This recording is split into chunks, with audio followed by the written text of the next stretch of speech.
Today, let us dive into the fascinating world of the mind, as outlined in the Patanjali Yoga Sutras. Rishi Patanjali speaks of the chitta vritti, which loosely translates to the fluctuations of the mind. He identifies 5 specific types of these fluctuations, and understanding them can significantly enhance our awareness of how we think and how our thoughts shape our lives. Each of these 5 types of vritti represents a different level of mental processing, and as we delve into these, we can relate them to our everyday experiences. The first type is called pramana. Imagine you are scrolling through social media, and you come across a photo of a friend standing by the Statue of Liberty. The simple act of seeing that image is pramana. It's the first layer of perception, just raw information, nothing complicated, just a straightforward observation that he has posted the photo. But here's where our minds start to clutter. Instead of stopping there, it jumps into a deeper processing of that information.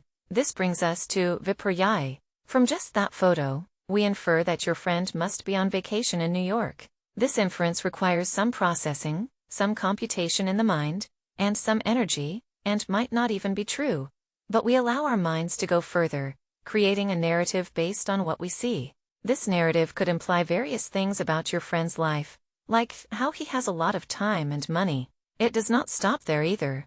Our minds embark on a speculative journey, and this leads us to the third type, vikalpa. We might start asking ourselves questions like, how did my friend manage to afford this trip? Perhaps he won the lottery, or maybe he's not being honest about his finances. These thoughts branch out wildly into possibilities, consuming even more mental energy and creating an even greater cloud of confusion in our minds.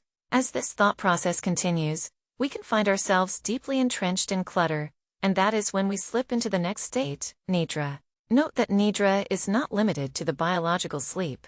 This is a state where our chitta is overwhelmed, buried under layers of thoughts, to the point where we miss out on new perceptions. And then, you may find that when you're in this state, your mind begins recollecting. This is where smriti or memory comes into play. You might start thinking back to how your friend behaved in certain situations in the past, pondering over every little thing he said or did that might hint at his current financial status. This process is continuous, and often leads to self-doubt and further mental clutter. Now, you might wonder how all these fluctuations hinder our experience of life. When our mind is smeared with these layers of thoughts, it becomes hard to see our true selves, our pure consciousness, just like we can't see our reflection in a dusty mirror. In my own life, I remember a time filled with responsibilities and thoughts racing in my mind. The more I tried to juggle work and personal life, the more my mind spiraled into various states of Veeparyaaya and vikalpa.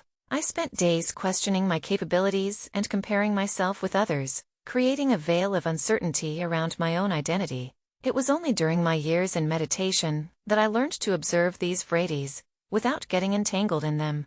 I began to observe my thoughts, seeing them for what they were, rather than being swept away by them. In today's digital age, let's reflect on how easily we can get caught up in these fluctuations. Social media is a perfect example. One post can trigger a cascade of thoughts, leading to comparisons, insecurities, and unnecessary anxiety. It's essential to cultivate awareness and start observing our thoughts.